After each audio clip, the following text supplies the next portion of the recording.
Thank you, Dean Brackey. Thank you. Thanks to all of you for coming out.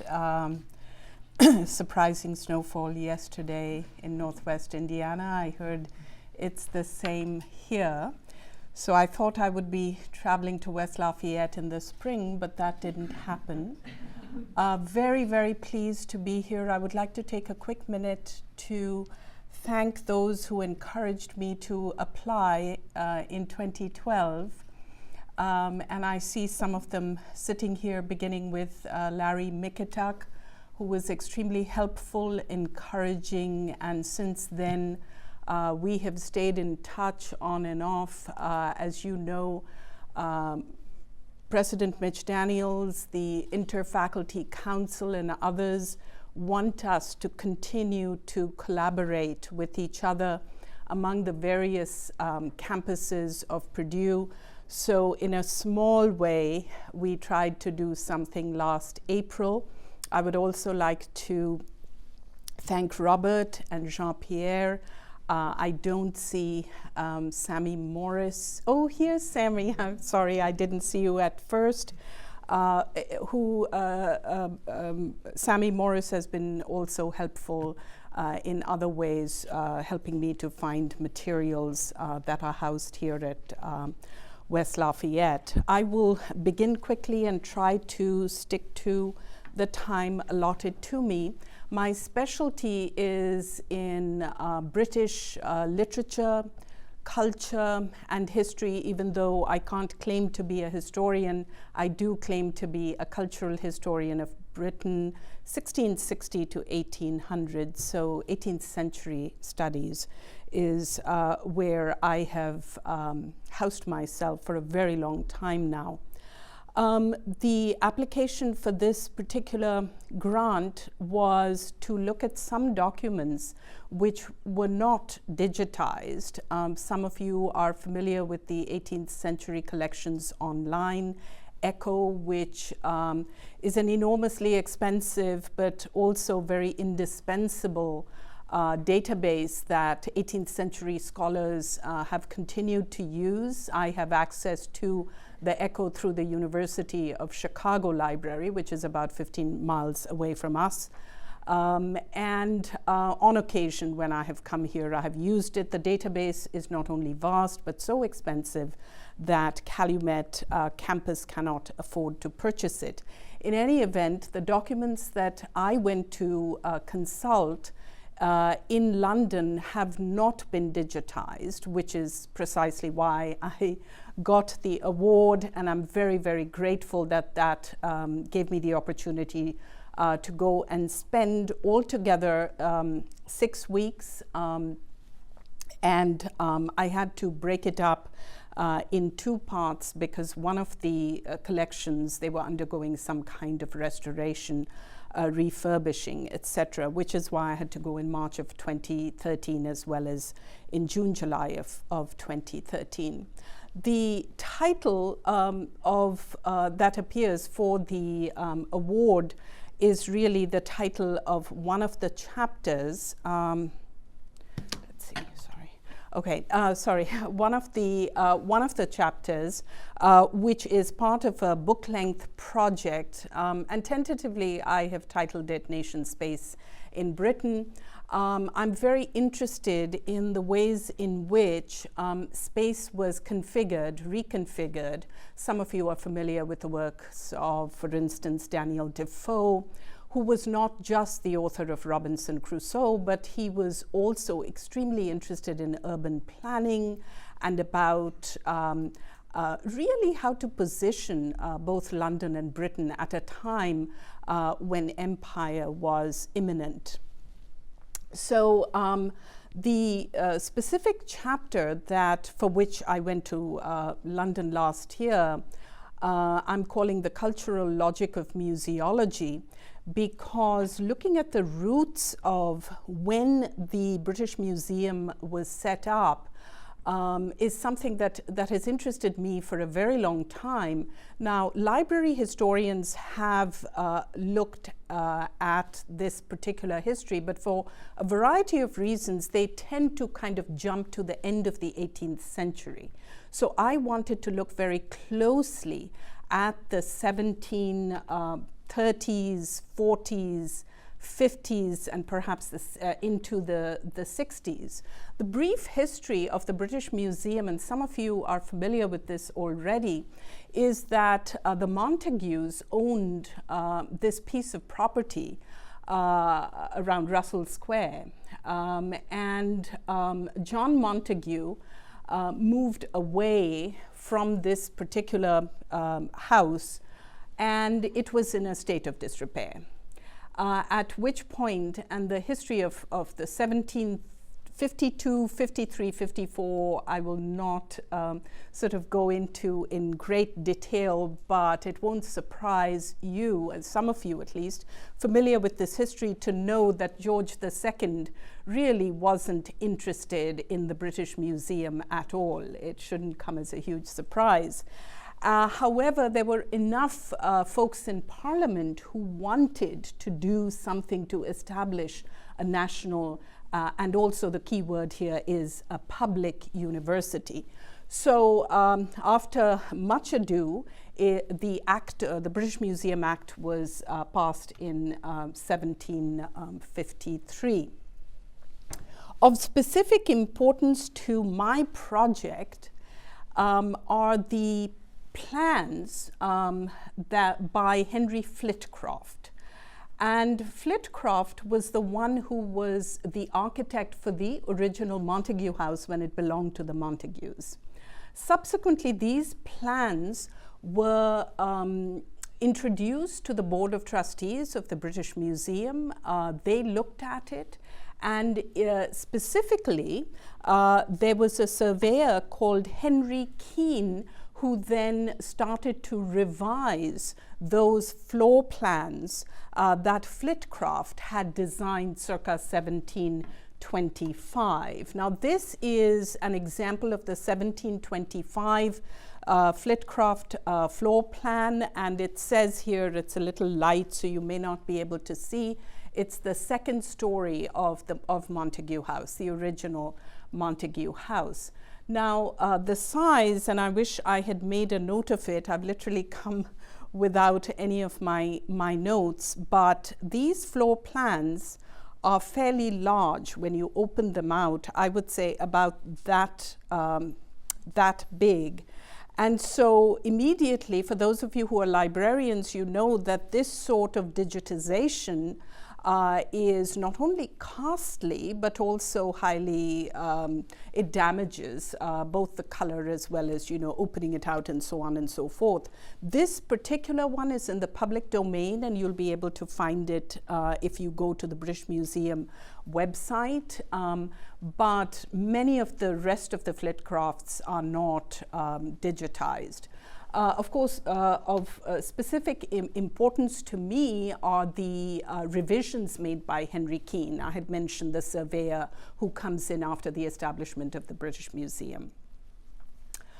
Some of you know this, so basically Sir Hans Sloane, his collections, as well as the Harleian manuscripts and the other key person at the beginning in terms of collections and contributions, the other key person is Cotton. So the Cottonian collection, the Harleian collection, and of course the collection of Sir Hans Sloane. What is of importance in this is that printed books, manuscripts, as well as plants, fossils, vegetable material, everything was housed together in the British Museum. The divisions that we are familiar with, for instance, the equivalent of the Field Museum, as you know, the Museum of Natural History in London is one of the best in the world, so on and so forth. Those divisions are more Victorian. There were no such divisions at the beginning and the middle of the 18th century, which is what I'm focusing on.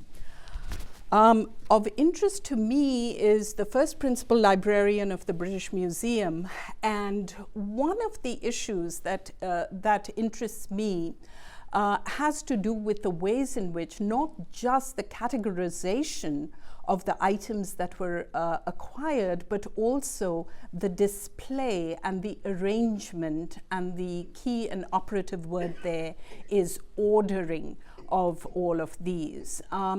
The reason these concepts are extremely important is because, of course, you're familiar with the work of Michel Foucault, The Order of Things. Foucault, of course, repeatedly talks about the Enlightenment, talks about the 18th century, and for good reason. At the bottom, I've just provided the number of volumes. People tend not to know how gigantic some of these collections were.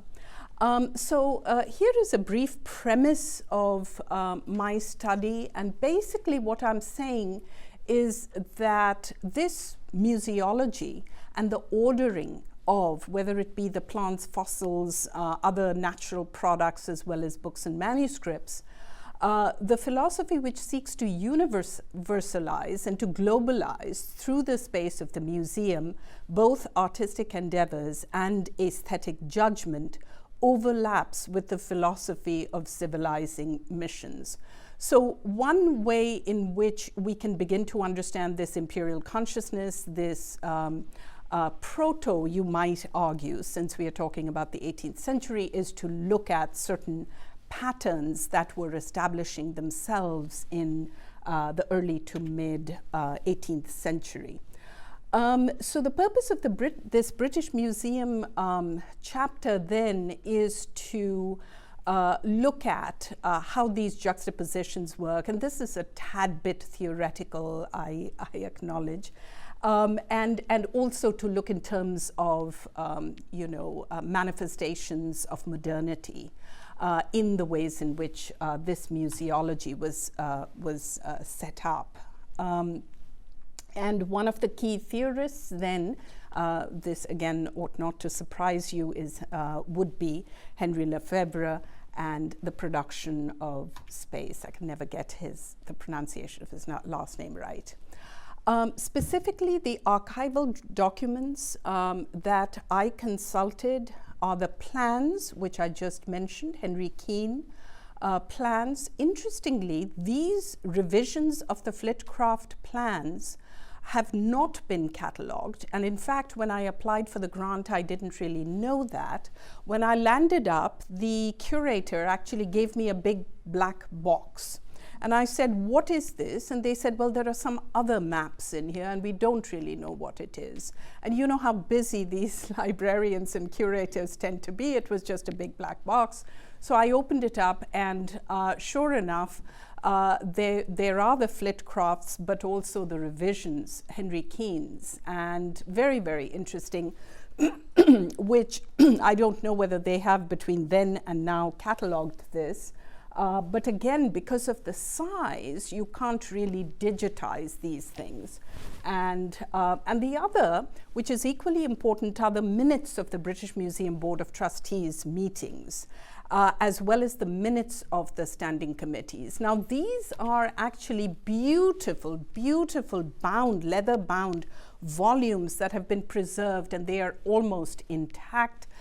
This was not a good photograph, but the handwriting is easy to read, so that I was able to type pertinent passages quite easily. I didn't even really need a magnifying glass. These are some of the pertinent manuscripts that I looked at.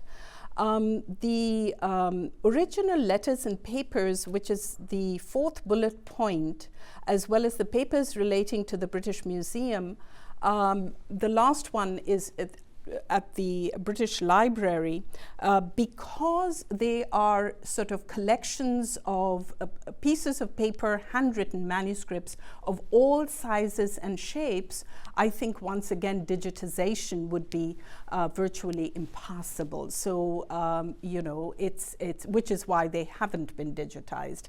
And of course it's voluminous, so needless to say, what I was looking at was the tip of the iceberg.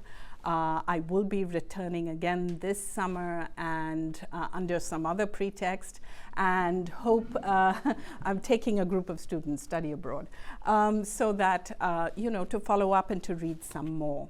This I thought you would be interested in. Since I'm talking about space, I thought I would show you the table where they set me up. One of my students said it looks like solitary confinement, but but it is fun. I'll just stop there. I'm sorry if I went a little beyond, and would be happy to take questions. Should we do questions now or later?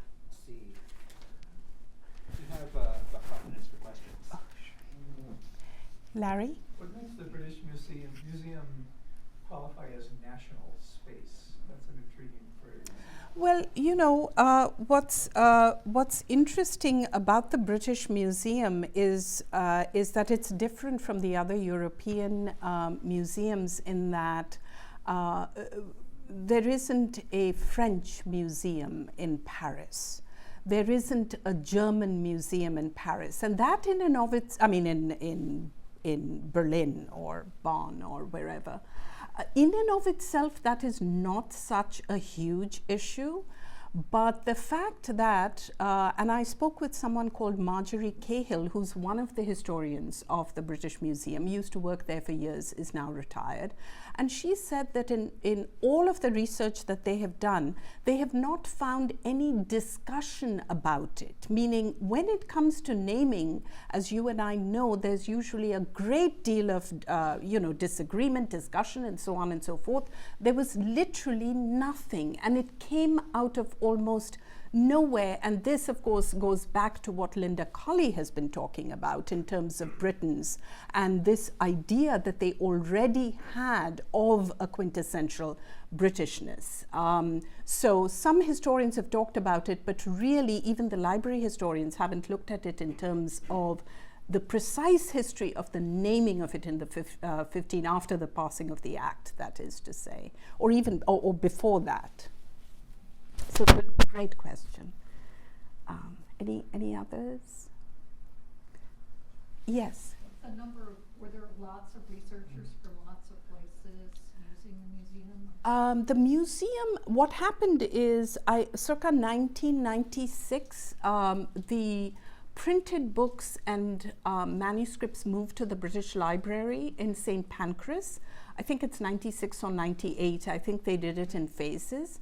So actually at the British Museum, all they have now are the prints and drawings department, as well as this very small outfit where they house all of the archival materials related to the museum and the establishment of the museum. And I did go to the basement, by the way, and that I would recommend. It is cavernous, it's huge, it's beyond belief. And that's where everything is stored, climate control and so on and so forth, which you folks are familiar with. Thank you. There was one other quick question. Yes, Jean-Pierre? In the chapter that you're dealing with imperial space, and there's a concept that's called the imperial gaze. You're probably familiar with this. Yep. In the manuscripts themselves, especially in the minutes, did you discover any kind of correlation with imperial gaze and the classification of knowledge? I'm sorry, I have a cold, so it's hard for me to get there's... So, and is it implicit? Is it explicit? What is going on there? And what you've already discovered in the manuscripts? How much is classification of knowledge imperially driven, so that there's a presentation, a performance, a narrative that has very little to do with quote-unquote indigenous objects? They did not differentiate between the two, but I'll give you two quick names. Joseph Banks, everybody knows about, South Seas, all over the Banks is all over the place. He was on the board, and I have to look this up.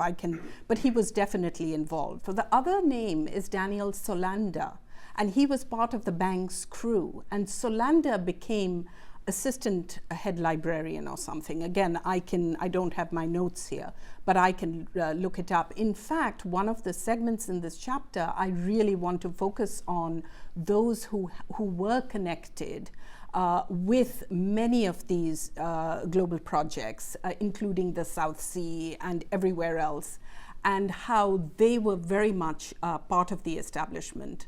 As far as the acquisitions are concerned, Sir Hans Sloane's stuff was from all over the globe. And really, they were not differentiating and saying this is British, this is from Africa or from the Pacific. They were just acquiring and classifying, and that is why I use the term universalizing of all of these materials according to, okay, if it's vegetables, they have to be here, the fossils have to be here, the stones have to be here, and so on and so forth. So I think we have to end there. Thank you.